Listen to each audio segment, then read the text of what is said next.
Assalamualaikum warahmatullahi wabarakatuh. Alhamdulillahirabbil alamin. Wassalatu wassalamu ala asrofil anbiya'il wal mursalin sayyidina wa maulana Muhammadin wa ala alihi wa sahbihi ajma'in, amma ba'du.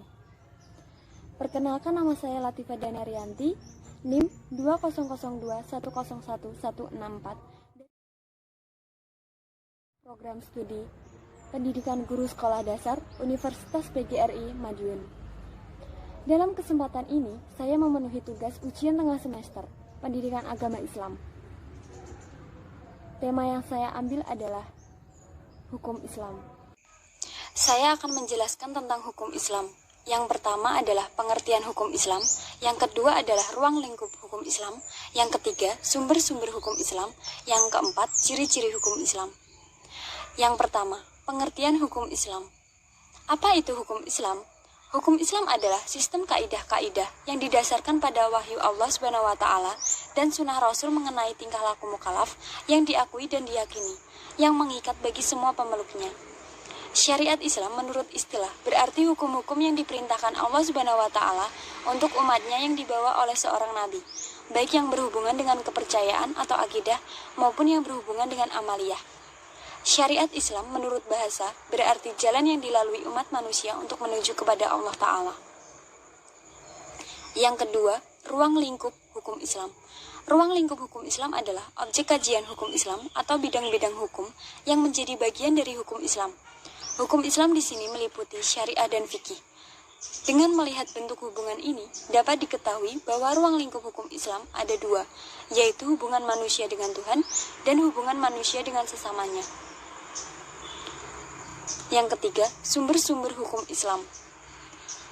1. Al-Quran. Al-Quran merupakan sumber hukum Islam yang utama. Setiap muslim berkewajiban untuk berpegang teguh kepada hukum-hukum yang terdapat di dalamnya, agar menjadi manusia yang taat kepada Allah Subhanahu wa Ta'ala, yaitu mengikuti segala perintah Allah dan menjauhi segala larangannya. Al-Quran menjelaskan secara rinci bagaimana seharusnya manusia menjalani kehidupannya agar tercipta masyarakat yang berakhlak mulia. Al-Quran memuat berbagai pedoman dasar bagi kehidupan umat manusia, yaitu tuntutan yang berkaitan dengan keimanan atau akidah, ketetapan yang berkaitan dengan iman kepada Allah Subhanahu wa Ta'ala, malaikat-malaikat, kitab-kitab, rasul-rasul, hari akhir, serta qada dan qadar. Yang kedua, Al-Hadis. Hadis merupakan sumber hukum Islam yang kedua, memiliki fungsi yaitu memperkuat hukum-hukum yang telah ditentukan oleh Al-Quran, sehingga keduanya, Al-Quran dan hadis, menjadi sumber hukum untuk satu hal yang sama, memberikan rincian dan penjelasan terhadap ayat-ayat Al-Quran yang masih bersifat umum. Contoh dalam Al-Quran, Allah Subhanahu wa Ta'ala mengharamkan bangkai, darah, dan daging babi. Yang ketiga, ijtihad. Ijtihad ialah berusaha dengan sungguh-sungguh untuk memecahkan suatu masalah yang tidak ada ketetapannya, baik dalam Al-Quran maupun hadis, dengan menggunakan akal pikiran yang sehat dan jernih, serta berpedoman kepada cara-cara menetapkan hukum-hukum yang telah ditentukan. Hasil ijtihad dapat dijadikan sumber hukum yang ketiga. Yang keempat, qiyas. Qiyas berarti menjelaskan sesuatu yang tidak ada dalil nasnya dalam Al-Quran ataupun hadis dengan cara membandingkan sesuatu yang serupa dengan sesuatu yang hendak diketahui hukumnya tersebut. Yang kelima, maslahah mursalah. Sebagai istilah hukum Islam, maslahah mursalah dimaksudkan sebagai segala kepentingan yang bermanfaat dan baik.